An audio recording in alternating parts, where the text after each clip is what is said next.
علیکم ورحمۃ اللہ وبرکاتہ۔ محترم بھائی نے سورہ نور کی یہ آیت کریمہ کے متعلق پوچھا ہے، الخبیثات للخبیثین والخبیثون للخبیثات، کہتے ہیں کہ یہ خبیث مرد خبیث عورتوں کے لیے اور خبیث عورتیں خبیث مردوں کے لیے یہ جو ہے، تو محترم بھائی کہہ رہے ہیں کہ یہ دنیا دار لوگوں کے حوالے سے ہے یا مرنے کے بعد جنت؟ جی محترم بھائی، یہ الخبیثات للخبیثین والخبیثون للخبیثات، گندی عورتیں گندے مردوں کے لیے ہیں اور گندے مرد گندی عورتوں کے لیے ہیں۔ اور اگلے جملے میں اللہ فرماتے ہیں والطیبات للطیبین والطیبون للطیبات، اور پاک عورتیں پاک مردوں کے لیے ہیں اور پاک مرد پاک عورتوں کے لیے ہیں۔ تو محترم بھائی، یہ دنیا کے اندر رہتے ہوئے جو لوگ ہیں نا، یہ ان کے بارے میں ہے، یہ اگلی زندگی کے حوالے سے نہیں ہے۔ جی ہمارے علم کے مطابق اس کا تعلق دنیاوی زندگی کے ساتھ ہے کہ دنیا کی زندگی کے اندر جو لوگ زندگی گزار رہے ہیں ان میں سے نیک لوگوں کے لیے اللہ تعالیٰ نے نیک عورتوں کا اہتمام کر رکھا ہے اور برے لوگوں کے لیے بری عورتوں کا۔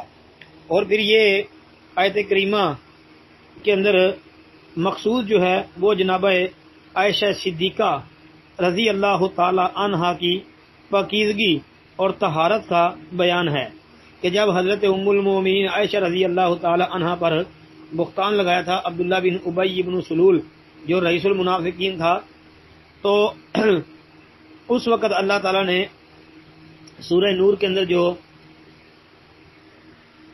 آیتیں نازل فرمائی تھی تو انہی میں سے ایک یہ بھی ہے۔ تو اس میں اصل سمجھایا یہ تھا کہ جناب نبی کریم صلی اللہ علیہ وسلم پاک ہیں، جو شروع سے لے کے آخر تک پاکیزہ ہستیوں میں ان کا شمار ہوتا ہے اور پاک بعد لوگوں کے سید اور سردار بھی ہیں۔ تو اس لیے یہ پاک ہیں تو ان کی بیوی عائشہ بھی پاک ہے، اور جو ان کے متعلق بات کرتے ہیں وہ غلط کہتے ہیں۔ اصل میں یہ آیت کریمہ کے اندر ان لوگوں کا رد بیان کیا اللہ تعالیٰ نے کہ محمد کریم صلی اللہ علیہ وسلم پاک ہیں تو عائشہ بھی پاک ہے۔ اب یہ کیسے ممکن ہے کہ اللہ کے رسول علیہ الصلوۃ والسلام پاک ہوں، طاہر ہوں، اچھے ہوں، اور ان کے لیے اللہ تعالیٰ کسی جو ہے وہ گندی عورت کا انتخاب کرے؟ ایسا ممکن نہیں ہے۔ تو پتہ چلتا ہے کہ حضرت عائشہ بھی پاک تھی اور اللہ تعالیٰ نے اپنے نبی کے لیے ان کا انتخاب کیا۔